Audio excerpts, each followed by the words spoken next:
নড়াইল-২ আসনে বিএনপি মনোনীত ধানের শীষ প্রতীকের প্রার্থী এজেড.এম ফরিদুজ্জামান ফরহাদের দিনভর গণসংযোগ। শরীফুজ্জামান, নড়াইল প্রতিনিধি।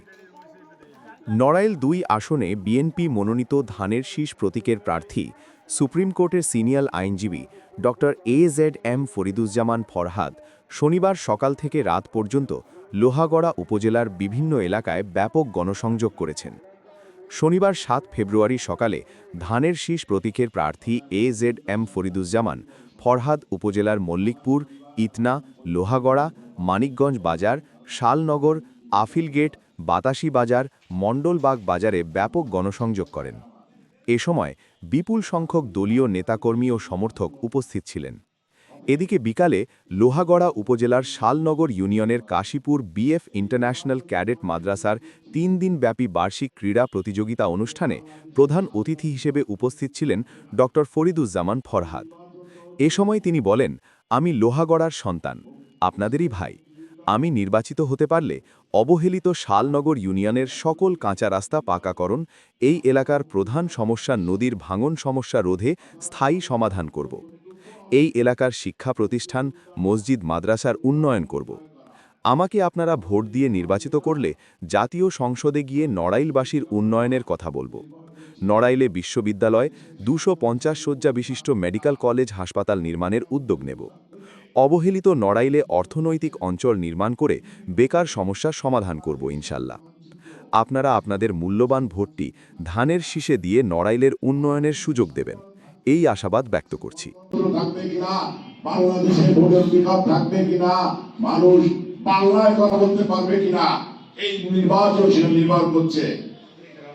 যারা আমাদের 1971 সালে স্বাধীনতার বিপক্ষে কাজ করেছে, যারা আমাদের 30 লক্ষ লোককে জীবন হরণ করেছে, যারা আমাদের 3 লক্ষ মানুষের ইজ্জত হরণ করেছে, তারা আমাদের স্বাধীনতা যে কনস্টিটিউশনটা, সংবিধানকে পরিবর্তন করতে চায়।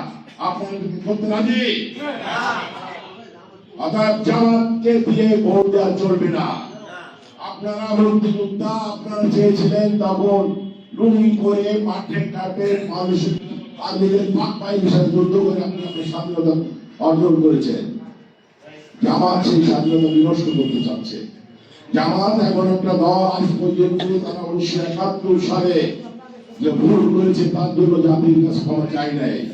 মানে হচ্ছে তারা বাংলাদেশের মানচিত্র ও স্বাধীনতাকে বিশ্বাস করে না। আমাদের সর্বশক্তিমান দিয়ে চেষ্টা করতে হবে স্বাধীনতার পক্ষের শক্তি, মুক্তিযোদ্ধার পক্ষের শক্তিকে বিজয় করা। অতএব মুক্তিযোদ্ধার পক্ষের শক্তিকে বিজয় করতে হলে ধানের শীষে ভোট দিতে হবে। আপনারা আমার লোহাগড়ার লোক, আপনাদের লোহাগড়ার সন্তান আমি, আপনাদের ভাই আমি, একসাথে বড় হয়েছে, আমার ভাই পাশাপাশি গ্রামে বাড়ি। অতএব আর মুক্তিযোদ্ধা পরিবারের লোক আমি, আমার 2 ভাই মুক্তিযোদ্ধা, 3 ভাই মুক্তিযুদ্ধে মারা শহীদ হয়েছে। অতএব ধানের শীষে ভোটটা আপনাদের কাছে প্রার্থনা করা আমার একটা দায়িত্ব ও কর্তব্য। তারপর কর্তব্য করে অধিকার আছে মুক্তিযোদ্ধা পরিবারের লোক হিসেবে। আপনার আগামী 12 তারিখে যে নির্বাচন হবে, আপনারা নিজেরা ভোট দিবেন। সভাপতিত্ব আজকে মিটিং চলছে। মূলত আমরা এখানে এক পট পরিবর্তনের পরে নড়াইল মুক্তিযোদ্ধা সংসদের থানা, ইউনিয়ন, জেলা পরিবর্তিত হয়েছে। সেই পরিবর্তিত নেতৃবৃন্দ এবং আজকে জাতীয় সংসদের মাননীয় সংসদ সদস্য প্রার্থী সহ সামনে উপস্থিত আমার সহযোগী, আমি আমার বক্তব্য শেষ করেছি। সবাইকে ধন্যবাদ। এরপরে আমাদের মাঝে সবাই পরিচিত একজন আমাদের সবাই পরিচিত সোনালী ব্যাংকের ম্যানেজার